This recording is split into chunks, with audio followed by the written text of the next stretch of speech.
Everyone likes to play a childhood game now and then.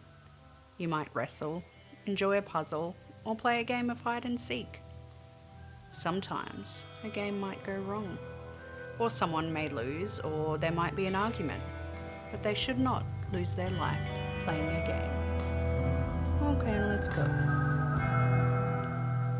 Today's case, dear mung beans, is a little different, as at the time of recording in October 2023, this case is still awaiting trial. Even though the murder was committed over 3 years ago. Oh, I thought you were going to say 300 years ago. 5 fuck million. me, that's an old murder. Come on, bitch. That's an old case. Sarah Boone is one of a kind, and I really think you need to check out the court hearing that should be taking place on the 11th of December 2023. That is, of course, if it goes ahead, and if it has, then go and search that date, because there are a lot of videos out there and it's really entertaining. Just go give it a bloody watch. Let's start on the day in question. As this is a pretty recent case, there aren't too many details on Sarah, just what the media shows us and the limited info people have been able to grab, but I do know that she was born on the 10th of the 10th. 10 to the 10th? Are you She was Irish? born on the 10th of the 10th. She was born on the 10 to the 10th. She was born on the 10th of the 10th, making her a Libra. A Libra. Did she have wings? Gives you wings. No, that's Red Bull. Libra, yes. It had Libra wings. has wings, yeah. Now with wings. Now with wings. On Monday, February 24th, 2020, a call was made to emergency services in Orange County Sheriff's Office. All right, great. Now tell me exactly what happened there. My boyfriend and I were playing last night, and I put him in his case and we were playing. And Okay. like kind of hide and seek kind of thing. So I fell asleep, and I woke up, and he was dead in the suitcase. So I don't know what happened. I don't know what happened. How does this woman sound to you? She doesn't sound like someone's just died. I was like, if your boyfriend's just died, wouldn't you be a bit like, well? Okay, all I can hear in that is her trying to excuse it as we're playing. Me and my boyfriend are playing. Who put someone in a suitcase? Who does that? We're playing. I'm going to put you in a suitcase. Listen, we've all been kids. We've all been young once. I've put myself in a suitcase before. In a freezer. In a suitcase before. And I couldn't zip it up because I was too fat. But, like, still, what the hell? She does not sound like someone who is worried about the fact that their boyfriend just died because they put them in a suitcase. That's what I think. Sorry, back to you. So this woman is 42-year-old Sarah Boone. Sarah Baboon. Sarah Babard. Interesting way to speak, and I know we've spoken about this before. Everyone is different in how you react. But my boyfriend just died. I think I'd be a bit more panicked than that. Especially if you were the one, it bears repeating, that put him in a suitcase. So the call goes on. No, I pulled him out of the suitcase. I tried giving him CPR. Okay. So he was in a suitcase? Yes, and I fell asleep. Okay. How old is the boyfriend, ma'am? 42-year-old male. All right. She sounds annoyed. Yeah. She sounds annoyed that she has to even explain that. So yes, you heard that correctly. My partner, who was 42-year-old George Torres Jr., and I were playing hide and seek. I went upstairs, fell asleep, woke up, whoops, he's dead. I highly recommend listening to the full call, because my lord, she seems to be annoyed that 911 asked her to perform CPR, because she already did that, and here's purple. I also want to know what the rules are for her hide and seek game. Yeah, he's hiding. You bitch, you put him in a suitcase. But who's seeking? It ain't you seeking him? No. You went to bed. Oh, but I fell asleep, whoopsie. Yeah, she hid her boyfriend and then she sought some Z's. That's Yeah. what she did. I'm going to bed. Dumb bitch. Officers obviously were dispatched, and things just seemed to become strange yet very obvious that Sarah had murdered someone. Officers arrived just before 1 p.m. and emergency services were already at the scene. Now, I watched the body cam footage, and my lord, America, and even Australia, we need to give the police more to work with. This poor woman pulls up to the scene, grabs paperwork out of the boot of her car, opens her passenger door, and she has like this bag full of shit. And I say shit, as in things she needs. She's very organized. And then you see she has some chips, and the laptop screen makes it all look so cramped. And I'm nearly done, I swear. But give them better things to work with if they are driving all day and skipping lunch. End rant. Sorry, I was feeling a certain way when writing this. So I was just looking at that and I was like, you have just pulled up to a crime scene. Or, well, I guess you don't know what it is, but you know, you've heard someone's died. You're getting, oh, better get the forms out. And then she's kind of walking around before she even goes and talks to Sarah. Fill this out. Have you signed this? Have you done, like, just the legality of it all? I was just like, just fucking go in and have a look. They hadn't even gone in yet, but she's got to do all this paperwork. I was just like, what the fuck? Sorry, rant. So the amazing officer heads over to the property and straight away is greeted by Sarah, who is wearing like PJs and she just looks disheveled. I'm sorry, put something on. Her face is giving major Karen vibes and she's like, yeah, I know the drill. I've spoken to that guy. She then points to the house and tells the officer, I have a cigarette in there. Can I get it real quick? I'm sure, Sarah. Go run through the active crime scene and grab your dart. She then tries the old, I really need something to drink. Can I go inside and grab my Dr. Pepper on the counter? Now, I don't know what this image is creating for you, but that is it times 1,000. It's definitely not creating an image of a person who can grasp the seriousness of what's happened. It's almost as if she's going to lean in on the fact that it's an accident. We're playing a game. I can't be held accountable for this. We're playing a game. He, do you know what? It's his fault he stopped breathing, not mine. I didn't do nothing. Let me get my Dr. Pepper and let me go get my fag and I'm going to sit out here and I'm going to smoke and drink my Dr. Pepper. Why didn't you grab that before the cops came? Before emergency services came? But also 101 on trying not to look guilty. Maybe you don't do that. So Sarah once again goes on to tell officers the story of, well, we were playing hide and seek, but firstly we did a puzzle and then did some art and had a bottle of wine and then thought, let's play hide and seek. The officer would find out that Sarah had actually called her ex-husband, Brian, down to the scene because they share a kid together and apparently it was important for him to be down there as well. Hey, Brian, look what I did. Oh no, what did I do? The officer would question Sarah's story. When asked, when did you try giving your boyfriend CPR? Sarah replied, this morning. The officer said, before you called us? Sarah replied with yes, and the officer was like, but it's 1 p.m. Sarah then claimed that she was awake, but got out of bed around 12:30 p.m., headed downstairs, and then remembered, oh my god, he's in the suitcase still. She then stated that is when she found his lifeless body inside the suitcase and tried doing CPR, and then she called her ex-husband and then called 911. Why are you calling your ex-husband, period? Yeah. Apparently he just lived down the road, but... So? Yeah. She just killed someone. Yeah. Oh my god, come here. Why? The officer asked the more obvious question, well, who zipped him up? Sarah exclaimed that she had, but then she fell asleep. And my lord, this woman gave major vibes. That was just her. When I looked at her, she's like... That's all I ever saw with her. She stated because she fell asleep, she doesn't know if he suffocated or had an aneurysm or a heart attack.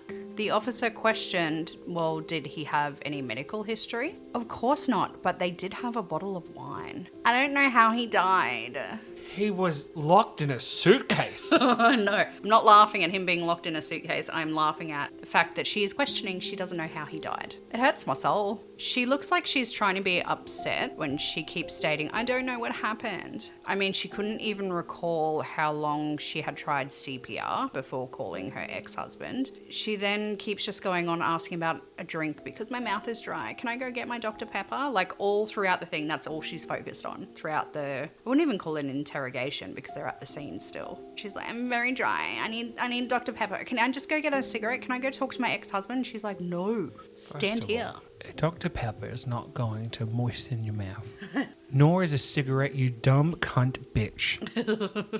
I feel a certain way. I have a lot of feelings. Police would then chat to Brian, as I said earlier, because, you know, he's just hanging around. He would tell police that he had tried calling Sarah since around 11:30 a.m. and that it was supposed to be her day with her child, and that she isn't always good at keeping the time with her son, and she has a bit of a drinking problem. He waved that comment off and stated he had been calling every half an hour to an hour, and then finally got a hold of Sarah at around 12:49 p.m. She had told him what had happened and asked him to head over to her house.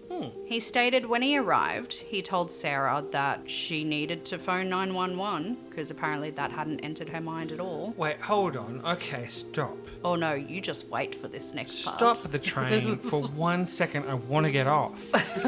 Okay, we're aware that she called Brian, but she called him and he came over. Yeah. And then she called the police because he told her to. So apparently he lived just down the street, but it took him getting there, having a bit of a conversation with her until she phoned 911. Oh, actually, no, not even then, because Sarah replied that she needed to go outside with her drink and cigarette, and Brian left the house because he didn't want to be in there after spotting some legs on the floor, and I do not blame him. So she was like, oh, okay, hang on, and goes outside to have a drink and cigarette, and then she called 911. It's very hard on her. Something interesting that would come up is when her ex-husband stated that George and Sarah had a whole fun history. He then went on to state that, well, actually, yeah, the police have been called here a few times in the past, and that George had been arrested about 4 or 5 times and was currently on parole for domestic violence with Sarah, and stated that whenever he was arrested the next day, Sarah would bail him out.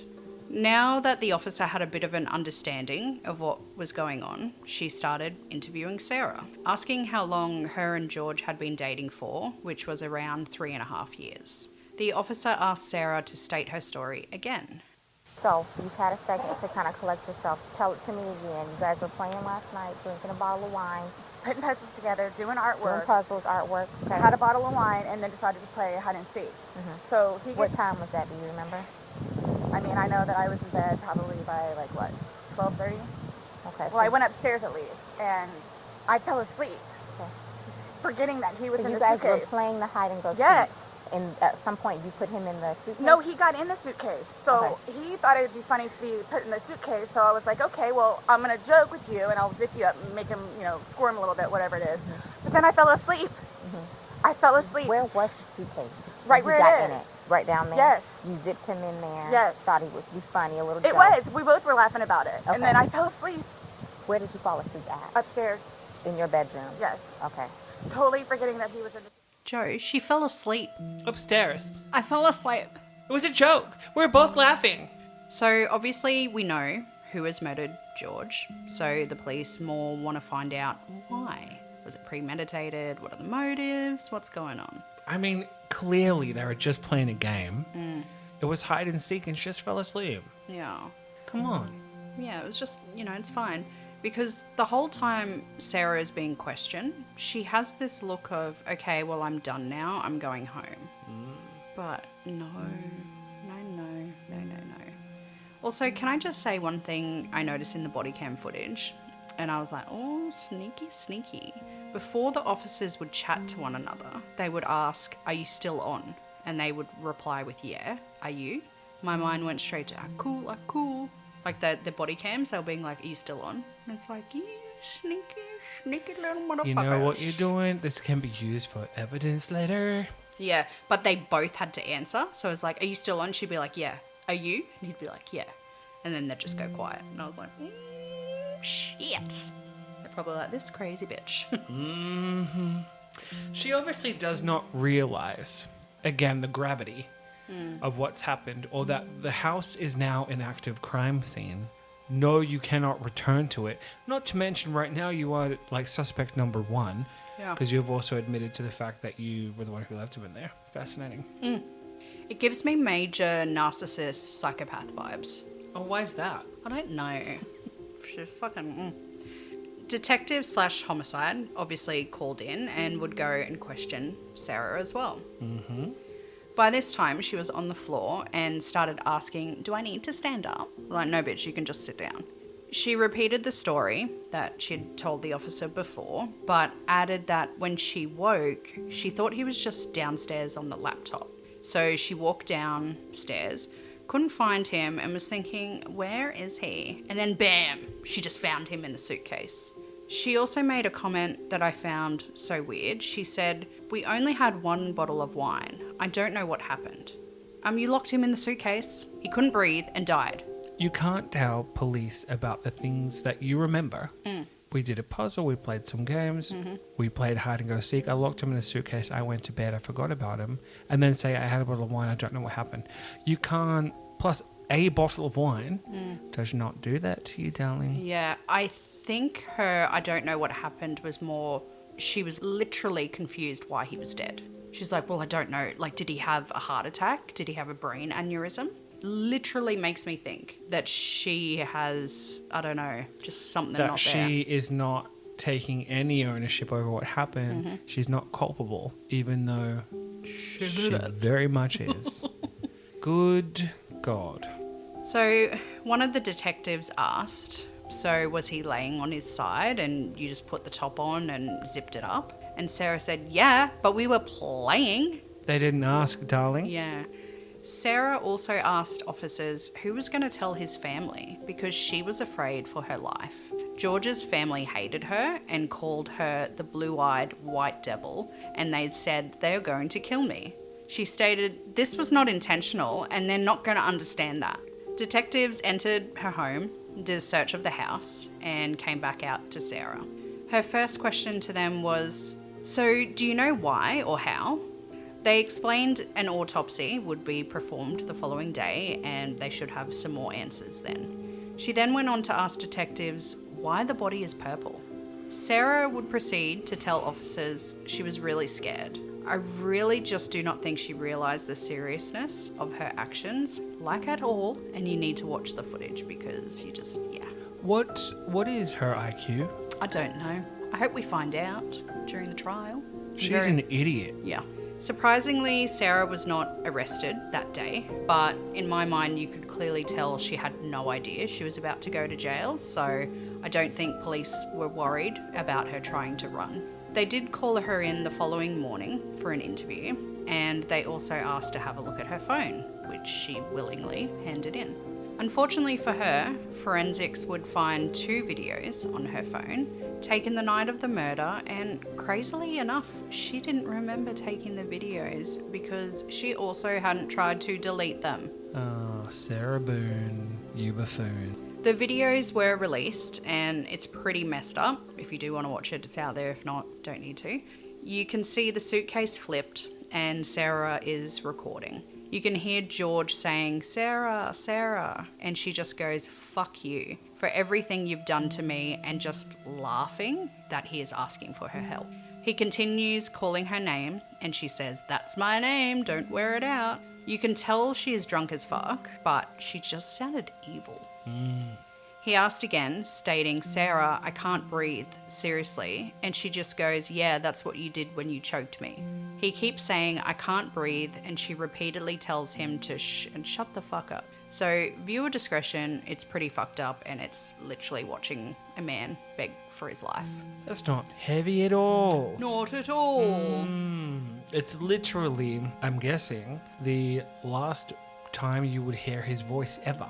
And if you are game enough to listen, he sounds very, I don't know if it's drunk or like it literally sounds like he's starting to pass out, like maybe from... Lightheaded, dizzy. Yeah, like he does not sound with it. And it's really sad. Now, during the interrogation, Sarah is thanked for coming in and read her rights. Her Miranda rights? Mm-hmm.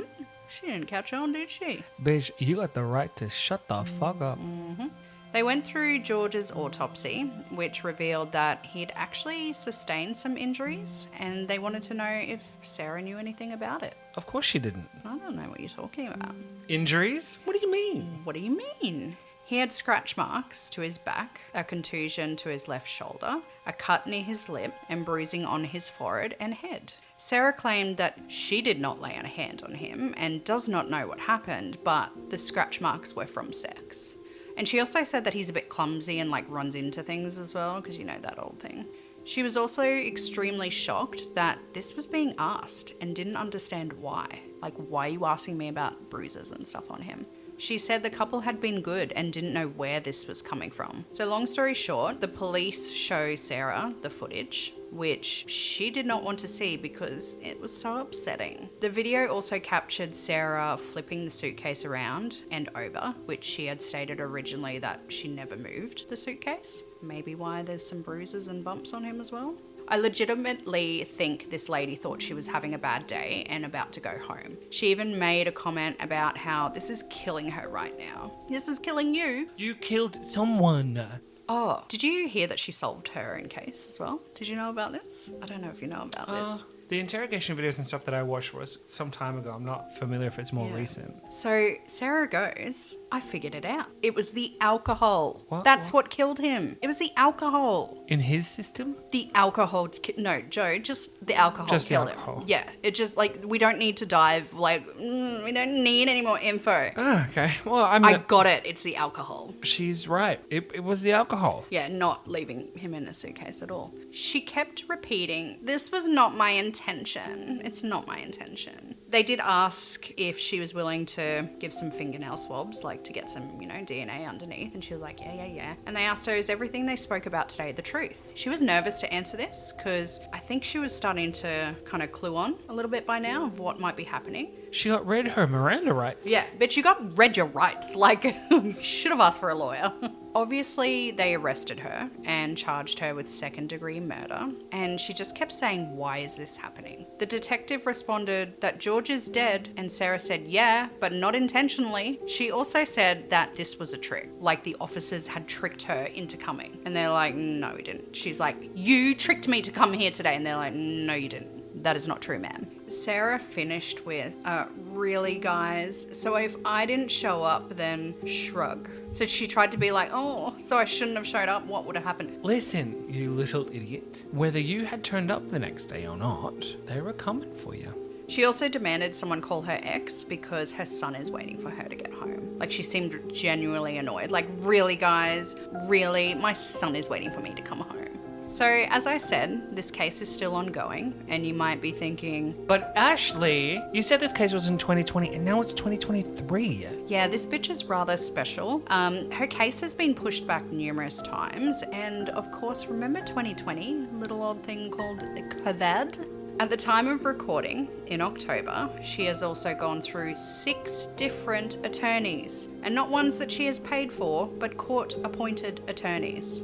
Yes, Joey? Now, have you... I know this could be... I might be surprised. Did they bail or did she fire them? They bailed. Good. See, you knew the answer. I'm surprised you did it. I did it. Her most recent attorney, which I'm sure once this goes up, she has probably gone through more, but the last one withdrew from the case and said the defendant will not be satisfied with any attorney unless said attorney does not have a caseload and can dedicate his or her time solely to Miss Boone's case. The best possible avenue is to have the defendant represent herself, as no attorney can satisfy her. Please do. Oh my God, please do.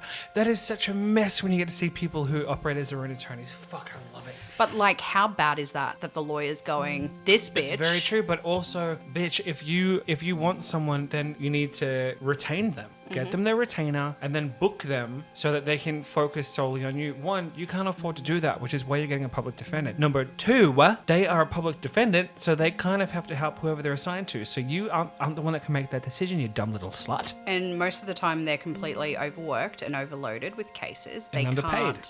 Can't spend the time. So there you can find a lot of info around this. She was writing demanding letters like, how dare you not call me? It's been 3 months. It's been this long. And yes, there are gaps in between, but bitch, you're not the only one. And if you want a tailored attorney, pay for one. That is what you pay for. Yep. So the last thing I saw as well, the judge was kind of had a chat to her and was like, pull your fucking head in. You're not going to get what you're wanting for free. Is this going to be public? Like, I watch a lot of stuff on Court TV. I don't know if anyone else out there does.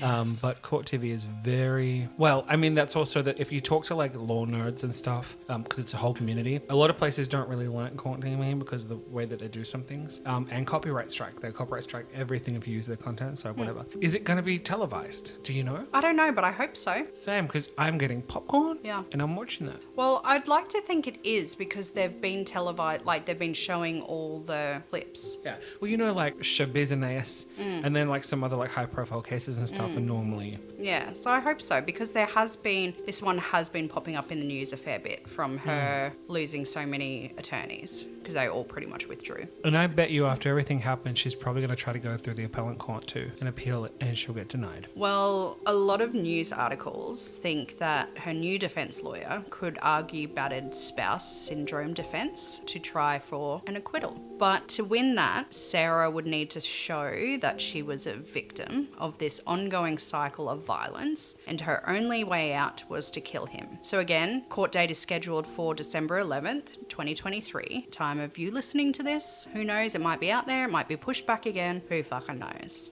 I, for one, will definitely be checking out the hearing and might do a mini update maybe. We'll see. No, you will. Okay. And with that, dear mung beans, is the ongoing case of Sarah Boone. Don't play no hide and seek with this bitch. Yeah, you'll die. Yeah. In a suitcase. And then she'll be really confused and say, well, did they have an aneurysm or maybe a heart attack? Did What they have... was the alcohol? Were they drinking? Yeah. Do they have health conditions? No. But, like, it wasn't from being suffocated at all. Why is it purple? That's right. Oh my God, you know what we should do?